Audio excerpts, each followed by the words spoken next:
Para ter acesso ao livro completo basta me chamar no Telegram, por lá você terá duas opções pelo YouTube que custa R$ 5.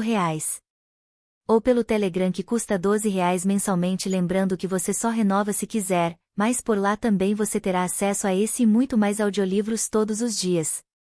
Procure no Telegram por @comamorlivros, ou leia o QR Code da tela, ou copie o link da descrição. Espero vocês por lá. Atmosfera. Taylor Jenkins Reid. Para Paul Day, o diretor de voo com mais tempo de NASA e autor de Shuttle, Houston. Paul, eu entendo porque você conseguiu guiar tantas tripulações de volta para casa em segurança. Este livro não existiria sem você. Queridos leitores. Uma noite, no verão passado, depois que minha filha foi dormir, saí para o quintal, olhei para o céu noturno e vi Vênus à distância. Brilhava mais que qualquer estrela, e estava baixa no céu, logo acima da linha das árvores. Minha filha e eu estávamos tentando vê-la fazia alguns dias. Eu sabia que devia deixá-la dormir, mas em vez disso fui até seu quarto, abri a porta e sussurrei: "Vem aqui fora." Quando chegamos ao quintal, eu a peguei no colo. Ela está grande demais para ser carregada, mas ainda me deixa fazer isso quando está com sono. Apontei para Vênus à nossa frente. "Está ali", ela falou. "Estou vendo." E, por alguns momentos, eu a segurei nos braços enquanto nós duas contemplávamos o céu, maravilhadas. Antes de escrever este livro, eu mal conseguia identificar a ursa maior. Mas queria que minha protagonista, John, fosse uma astrônoma entusiasmada e apaixonada por seu trabalho. Então baixei um aplicativo, comprei alguns livros e comecei a estudar as estrelas. O que começou como uma tentativa de criar um pano de fundo interessante para uma história de amor se tornou o ponto de partida para que eu passasse a entender meu lugar no mundo. Quando você começa a observar o céu noturno, passa a se orientar no tempo e no espaço. Aprende, por exemplo, que no hemisfério norte, se conseguir localizar as Três Marias, significa que é inverno. Aprende a estimar que horas são só de observar a posição da constelação Cassiopeia em relação à estrela polar. Sabe o que mais gostei de aprender? Se você conseguir ver as estrelas Altair, Deneb e Vega no verão, vai perceber que elas formam um triângulo. E que esse triângulo sempre aponta para o sul. Se você se perder, é só achar essas três estrelas, e então vai saber aonde ir. Alguma coisa nisso tudo parece aliviar o que quer que esteja me afligindo quando estou à noite com minha filha ao ar livre. Sei que me sinto assim em parte pelo simples prazer de passar um tempo com ela, e talvez porque botar em prática um novo conhecimento é empolgante. Mas acho que também existe o alívio de sentir que essas estrelas são imutáveis. Nada do que você ou eu possamos fazer pode alterá-las. Elas são muito maiores que nós. E não vão mudar pelo resto de nossa vida. Podemos acumular sucessos ou fracassos, acertar tudo ou fazer tudo errado, amar e perder as pessoas que amamos, e o triângulo de verão vai continuar apontando para o sul. E assim eu sei que tudo vai ficar mais ou menos bem, por mais impossível que isso pareça às vezes. Espero muito, muito mesmo, que você goste desta história. Mas espero ainda mais que John Goodwin te convença a sair ao ar livre depois de anoitecer para olhar para cima. Espero, do fundo do meu coração, que John consiga te convencer a se abrir para a possibilidade de se maravilhar. Taylor Jenkins Reid. 29 de dezembro de 1984. John Goodwin chega ao Centro Espacial Lyndon B. Johnson bem antes das 9, e Houston já está úmida e abafada. Ela sente o suor brotando na testa enquanto anda pelas instalações até o prédio do controle de missão. John sabe que é o calor. Mas também sabe que não é só isso. Seu trabalho de hoje é um de seus favoritos como astronauta. Ela é capcom da equipe de voo Orion da missão STS-LR-9, a terceira do ônibus espacial Navigator. A função de capcom, a única pessoa do controle de missão que conversa diretamente com a tripulação do ônibus espacial, é uma das muitas que os astronautas cumprem quando não estão em missão. Isso é algo que John precisa explicar muitas vezes nas poucas festas a que concorda em ir. Os astronautas recebem treinamento para viajar ao espaço, verdade. Mas também ajudam a projetar as ferramentas e os experimentos, testar as comidas que serão levadas, preparar o ônibus espacial, explicar a estudantes o que a NASA faz, pedir ao governo verba para viagens espaciais, atender a imprensa e muito mais. É uma lista longa e exaustiva. Ser astronauta não é só estar em órbita. É também participar da equipe responsável por levar a tripulação até lá. Além disso, John já tinha ido para o espaço.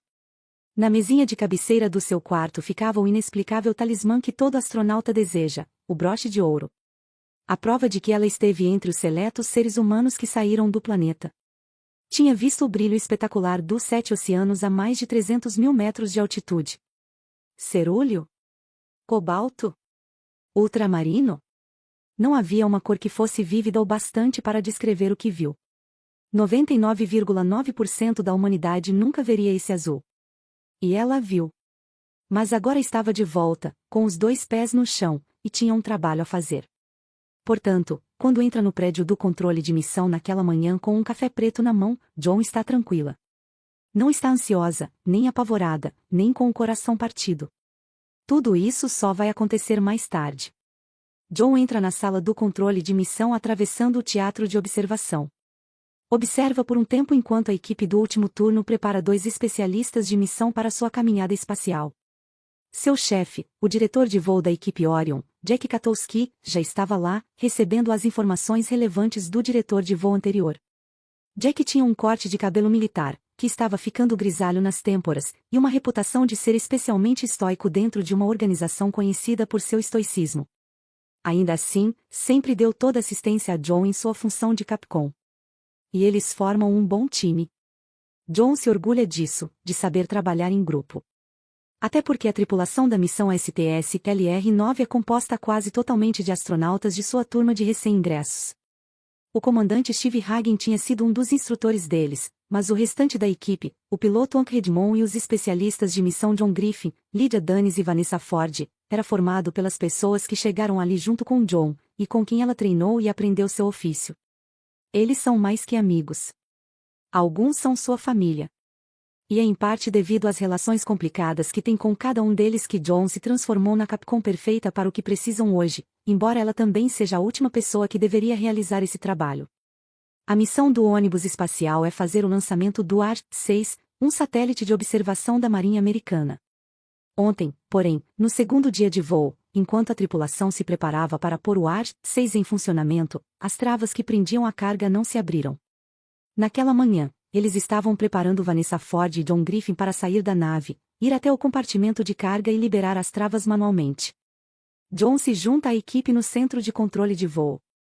Faz um aceno de bom dia para Ray Stone, o cirurgião de voo, e um cumprimento de cabeça para Greg Ullman, do ECOM, gerenciamento de componentes elétricos, ambientais e de consumo. O Capcom anterior, Isaac Williams, a recebe e informa os dados de telemetria e cronometragem. Ford e Griff já estão com seus trajes espaciais. O procedimento de pré-respiração termina em 6 minutos. Isaac vai embora, e John assume seu lugar no console. Jack se conecta ao circuito de comunicação do controle de missão, assim como John, Ray, Greg e o resto da equipe de voo Orion, composta de 20 membros, cada qual com sua estação de trabalho dentro da sala e uma equipe de apoio em outros locais do centro espacial. Ford e Griff completam o procedimento de pré-respiração e entram na câmara de descompressão, esperando a despressurização ser concluída para que possam funcionar autonomamente no espaço. O deck de voo e o deck intermediário, onde os astronautas vivem e trabalham no ônibus espacial, são pressurizados para simular a atmosfera na superfície da Terra. Mas o compartimento de carga, onde os satélites são transportados até o lançamento, não. Fica exposto ao vácuo do espaço. Isso significa que, se Ford e Griff saíssem sem o traje espacial, todo o oxigênio de seus pulmões e de sua corrente sanguínea seria sugado imediatamente, fazendo-os perder a consciência em 15 segundos. Eles morreriam em menos de 2 minutos. O corpo humano, por mais inteligente que seja, é composto de acordo com as necessidades impostas pela atmosfera da Terra. Seria muito fácil afirmar que os humanos não estão equipados para a vida no espaço. Seja o que for que moldou nossa espécie, não foi para isso. Mas John prefere pensar que é o contrário. A inteligência e curiosidade humana, nossa persistência e resiliência, nossa capacidade de planejamento de longo prazo e nossa tendência à colaboração trouxeram a humanidade até aqui. Para John, não estamos mal equipados coisa nenhuma. Somos exatamente quem deveria estar lá. Somos a única forma de vida inteligente conhecida na nossa galáxia que se tornou consciente do universo e trabalha para entendê-lo. Somos tão determinados a aprender o que está fora do nosso alcance que demos um jeito de lançar um foguete para fora da atmosfera. Uma habilidade extraordinária que parece atrair todo tipo de maluco, mas quem sabe executá-la de verdade são pessoas como ela. Nerds. A exploração espacial exige preparação em vez de impulsividade, tranquilidade em vez de ousadia. Para um trabalho tão arriscado, pode ser bem entediante e rotineiro. Todos os riscos são avaliados de forma minuciosa. Nada é improvisado. Não existem aventureiros aqui. É assim que a NASA mantém todo mundo em segurança. Com cenários previsíveis e preparo para qualquer situação. Quando a câmara de compressão finaliza o processo de despressurização, Jack dá o ok para John, que aciona o circuito de comunicação do ônibus espacial. E agora John está atento à própria respiração, a seus batimentos cardíacos. Não porque esteja com medo do que a missão implica, ainda não há nenhuma razão lógica para qualquer temor, mas porque fica nervosa toda vez que fala com Vanessa Ford. Navigator, aqui é Houston, diz John. Houston, estamos na escuta, responde Steve Hagen. Hank Redmond entra na conversa com seu sotaque texano carregado. Dia, Goldwyn. Ótimo dia o de hoje, comenta Lydia Danis. É mesmo, concorda John. Temos muito a fazer, por isso é um prazer anunciar a vocês, Griff e Ford, que estão liberados para a caminhada espacial. Entendido, responde Ford. Certo, entendido, Goldwyn, diz Griff. Que bom ouvir você. Esses são os últimos 45 minutos antes.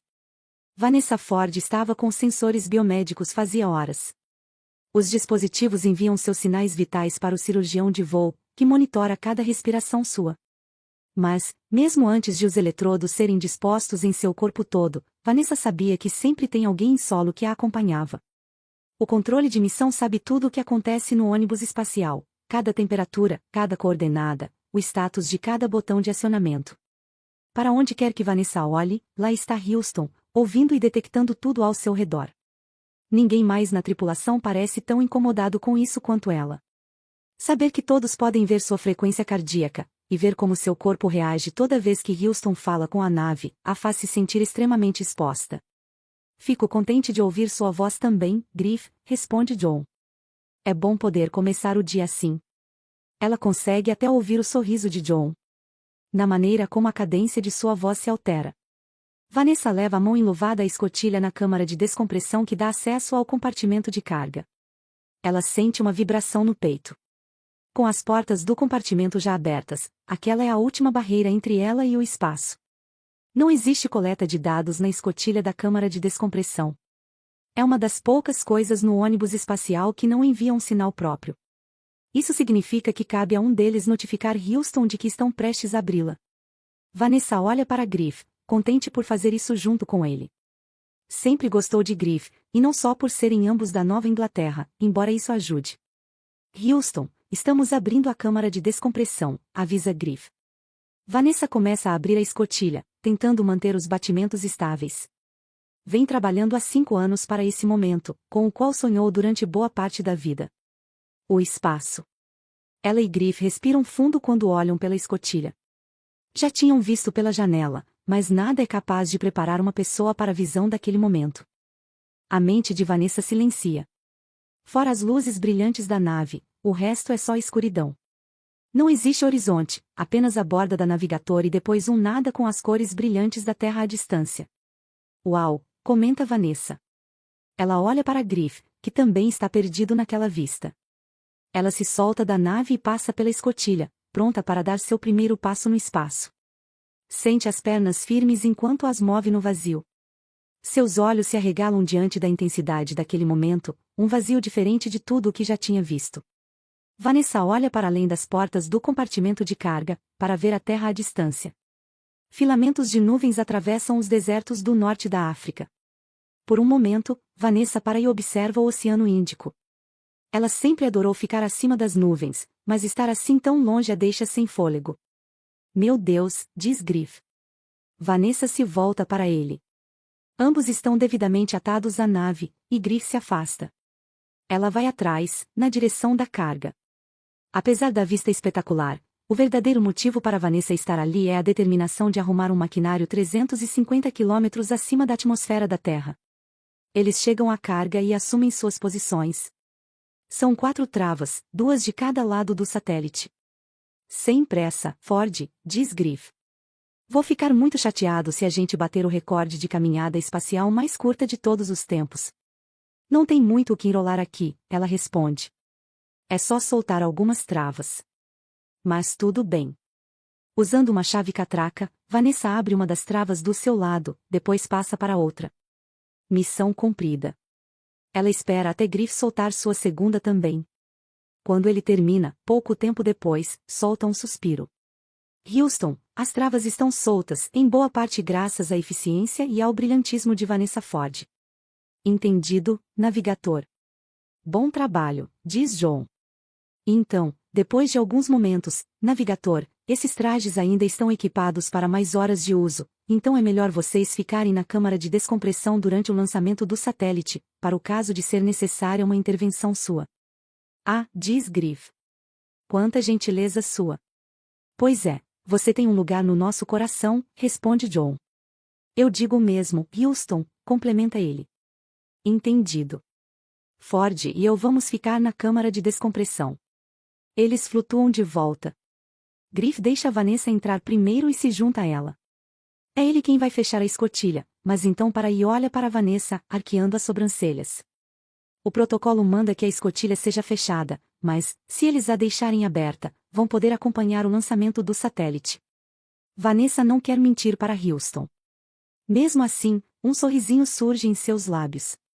Griff sorri e tira a mão da escotilha, que continua aberta. Houston, estamos na câmara de descompressão, comunica ele. Ambos se viram para a escotilha, observando a mesa inclinável se erguer para liberar o satélite. Houston, estamos satisfeitos com o ângulo de inclinação do satélite, Vanessa ouve Steve dizer. Ela pensa na noite anterior à missão, quando estavam em quarentena em Cabo Canaveral. Steve passou 1 hora no telefone com Helene, o que irritou Hank, que queria ligar para a dona. Mas Steve não desligava, continuou encostado no balcão da cozinha, fazendo piadinhas com a esposa, ruguinhas se formando ao redor dos olhos azuis quando ria. Vanessa provavelmente ouviu mais do que deveria. Parecia tão fácil para Steve exercer seus dois papéis ao mesmo tempo, o homem que é em solo e o comandante que precisa ser no espaço. Para ela, essas duas funções sempre estiveram em conflito. Lançamento liberado? Afirmativo, navegador, confirma John. Lançamento liberado. Lydia está no sistema de manipulação remota, o RMS. Ela vai ser a responsável por soltar o satélite. Entendido, Houston, diz Lydia. Preparando o lançamento. Compreendido, navegador. Há 2 cabos explosivos prendendo o ar, 6 ao compartimento de carga. Vanessa e Griff observam quando o primeiro é detonado, de acordo com o previsto. Mas então o segundo explode, com um clarão instantâneo diferente de tudo o que Vanessa já viu. Não é nada parecido com as simulações. As explosões estilhaçam as alças de metal ao redor do satélite. Detritos saem voando em todas as direções. Vanessa não sabe o que aconteceu. Vê apenas um clarão do metal se despedaçando, e então um grunhido de Griff, como se o ar tivesse sido arrancado de seus pulmões. Quando se vira, vê um rasgo na cintura do traje dele. Em questão de segundos, a exposição ao vácuo vai matá-lo. Ele cobre o buraco com a mão. Estou bem, diz ele. Ambos sabem que a mão cobrindo a abertura é suficiente para salvá-lo por hora. Mas sua voz é apenas um sussurro trêmulo, como se ele estivesse totalmente sem fôlego. Um alarme começa a soar. Vanessa o reconhece, mas não consegue lembrar exatamente o que ele indica. Somente quando Steve, Hank e Lydia começam a gritar ela entende que houve um segundo impacto. Quando o alarme começa a soar, John respira fundo, tentando pôr os pensamentos em ordem. Greg se levanta, e ela sente o estômago embrulhar. Equipe de voo, é o Econ. Estamos notando uma variação negativa no DPDT. A pressão está caindo muito rápido. Jack, enquanto estamos? Antes que Greg possa responder, a voz de Hank chega pelo circuito de comunicação da nave, firme, mas aguda. Houston, navegador falando. Temos um vazamento na cabine. Estamos sentindo a despressurização acelerada. Entendido, navegador, responde John. Seu tom é calmo, mas não tem outra escolha. Olha para Jack. Jack se vira para ela, atento. Avise que eles têm uma perfuração. A julgar pela taxa de despressurização, pode ser de até 12 milímetros. Perfurou a fuselagem em algum lugar na parede de popa, provavelmente, no deck intermediário ou deck de voo. Temos uma identificação visual? John transmite a pergunta. Negativo, Houston, responde Hank. Não localizarmos nenhuma perfuração. Jack, diga a eles para tirar tudo das paredes, armários, painéis, tudo que conseguirem remover para expor a fuselagem. Arranquem tudo. Entendido, disse John. Jack continua, mantenha Ford e Griff na câmara de descompressão, mas a pressurização deve começar assim que possível. Avise a navigator que eles precisam de fluxo de oxigênio e abrir os sistemas de nitrogênio 1 e 2 para a cabine para compensar o vazamento até encontrarmos a perfuração. John transmite a orientação para a tripulação. De forma clara, concisa e calma. Somos a NASA. Temos um plano de contingência para isso. Entendido, diz Hank, e a tripulação começa a fazer o instruído. Estamos trabalhando nisso. Greg, equipe de voo, com aqui, não estamos vendo uma mudança positiva na taxa de vazamento. A pressão segue caindo. John sabe que Hank provavelmente está abrindo o fluxo de oxigênio e nitrogênio, enquanto Steve e Lydia removem tudo das paredes, as fiações, os sacos de dormir, o mais rápido que conseguem. Há muitas coisas revestindo o espaço limitado do orbitador, e eles precisam retirar tudo para tentar achar a perfuração. A cada segundo que passa, John fica mais assustada. Ela olha para Jack, mas ele está virado para Greg. Não é na popa do deck de voo, afirma Steve. Estou tirando os armários do deck intermediário, avisa Lydia. Greg olha para Jack e balança a cabeça.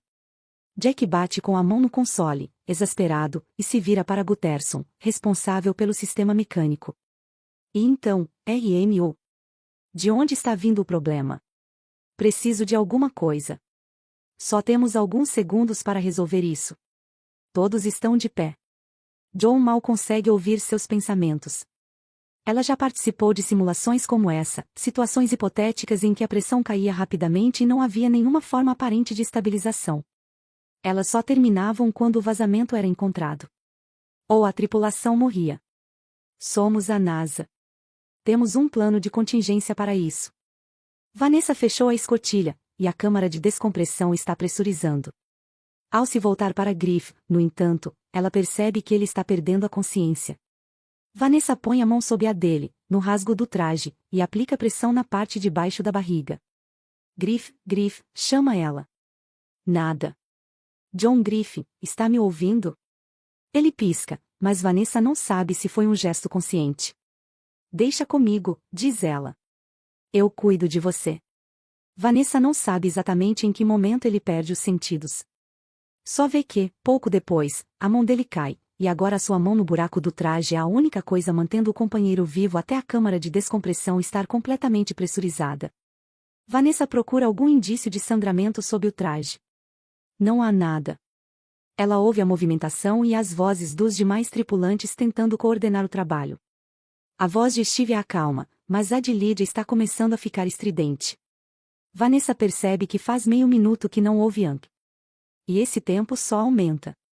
Vanessa tem um mau pressentimento.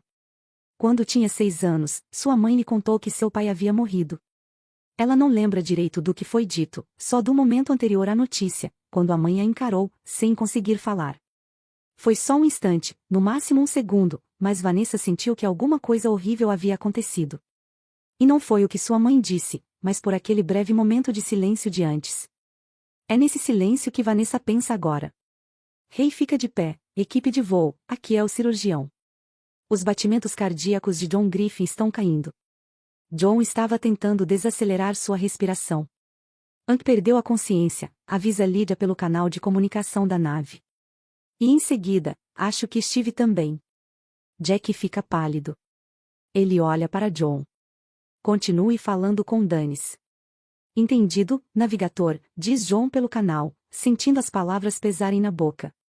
Estamos na escuta. Jack, mantenha Dennis trabalhando no vazamento. Mas ela também precisa ver se o N2 está no máximo. Ford e Griffin ficam na câmara de descompressão. Entendido, diz John, e volta ao canal de comunicação com a nave. Navegador, Houston falando. Dennis, precisamos que você encontre o vazamento o quanto antes. Nosso monitoramento informa que o N2 está entrando, mas não estamos registrando um aumento de pressão na cabine. Acho que a voz de Lydia Sammy. Navegador? Navegador? Houston falando, vocês estão na escuta? Pergunta John. Nada. Lydia Danis, você está na escuta? Sem resposta. Um segundo atrás John diria que isso era quase impossível, mas agora parece inevitável. Perder os 3 tripulantes na cabine era um medo hipotético, algo que ela não temia de verdade, porque não considerava como uma possibilidade real. John se inclina para a frente. Navigador, Houston falando, respondam. Hey, equipe de voo, aqui é o cirurgião. Considerando a queda de pressão, Hagen, Redmond e Danis estão inconscientes, com sintomas de descompressão. Mas, considerando o tempo de exposição, acredito que possam estar mortos. John sente o impacto do momento inundando seu corpo, deixando seu pescoço rígido e sua cabeça pesada. Greg, equipe de voo, é o Econ, pressão na cabine subindo. Jack, subindo? Confirme que disse subindo. Subindo, senhor. PSIA voltando aos níveis normais. Danis encontrou a perfuração, murmura Jack. John volta ao canal de comunicação com a nave. Navigador, Houston falando. Você confirma que encontrou a perfuração e selou o vazamento? Hey, ela não vai conseguir responder. Lydia, responda, pede John mais uma vez. Nada. Nada. Nada. E então a voz de Vanessa. Houston, ela diz. Acho que sou a única que restou. 7 anos antes. Bárbara, a irmã mais nova de John, ligou para ela um dia para contar sobre um comercial que tinha visto na TV na noite anterior. Dizia, esta é a sua NASA. Hein? Perguntou John. Estava na cozinha, com o telefone apoiado no ombro, prestes a sair de casa, enquanto pegava um pouco de café às pressas para beber no caminho. Sua primeira aula do dia na Universidade Rice era um curso de mapeamento do cosmos oferecido aos calouros de todas as áreas de estudos. Apesar de seu Ph.D. ser majoritariamente em análise de estruturas magnéticas na coroa solar, seu conhecimento especializadíssimo era usado para ensinar adolescentes de 18 anos a definição de parsec. Mas, como disse o diretor do seu departamento quando ela gentilmente sugeriu outra atribuição, alguém tem que fazer isso. Ao que parecia, esse alguém só podia ser a única mulher do departamento. Como assim, esta é a sua NASA? Foi isso que ela falou, a mulher do Jornada nas Estrelas. Espera, anotei aqui em algum lugar. Estava indo pôr a Frances na cama, mas peguei uma caneta e anotei rapidinho. Aqui, esta é a sua NASA, uma agência espacial comprometida com a missão de aprimorar a qualidade de vida no planeta Terra hoje. Era Nichelle Nichols. Esse é o nome dela. Isso estava me deixando maluca. Eles estão recrutando astronautas. Cientistas. Para irem para o espaço. E disseram que procuram especificamente mulheres. John pôs a tampa no copo de café. Eles disseram que querem cientistas mulheres? Quando John tinha 12 anos, leu no jornal uma matéria que mencionava as FLETs, First Lady Astronaut Trainees, as primeiras mulheres capacitadas a ser astronautas, integrantes de um programa conhecido como Mulheres no Espaço. O grupo de 13 mulheres tinha sido avaliado e treinado em segredo por William Randolph Lovelace II, o mesmo físico que tinha ajudado a selecionar os astronautas do programa Mercury. Ele fez tudo sozinho, sem a participação da NASA, na esperança de que a organização reconhecesse o potencial das candidatas. No entanto, a matéria em que John tomou conhecimento do programa foi a mesma que noticiava seu encerramento. As FLETs precisavam da aprovação da NASA para completar seu treinamento na Escola Naval de Medicina de Aviação. Dias antes de sua chegada ao local, foram informadas de que a permissão não foi concedida pela agência espacial. Mesmo com uma audiência no Congresso em que várias mulheres deram seu testemunho sobre discriminação de gênero, a administração da NASA não cedeu. John Glenn inclusive declarou que mulheres não serem aceitas como astronautas era uma questão de ordem social. John tinha passado a vida olhando para as estrelas, mas fazia muito tempo desde que deixara de se imaginar em um traje espacial. Disseram as cientistas aí com certeza mulheres, contou Bárbara. John pôs o café de lado e pegou o telefone. Você acha mesmo que eu poderia ser astronauta? Perguntou. Você estuda as estrelas. O que mais eles poderiam querer? Não sei. Eu. Você acha mesmo que eu devo me candidatar? Questionou John. Bárbara suspirou. Ai, esquece. Você acabou com a graça do que eu tinha para contar, reclamou, desligando o telefone. John tirou o fone da orelha e pôs lentamente. Para ter acesso ao livro completo basta me chamar no Telegram, por lá você terá duas opções pelo YouTube que custa R$ 5. Ou pelo Telegram que custa R$ 12 mensalmente, lembrando que você só renova se quiser, mas por lá também você terá acesso a esse e muito mais audiolivros todos os dias. Procure no Telegram por @comamorlivros, ou leia o QR Code da tela, ou copie o link da descrição. Espero vocês por lá.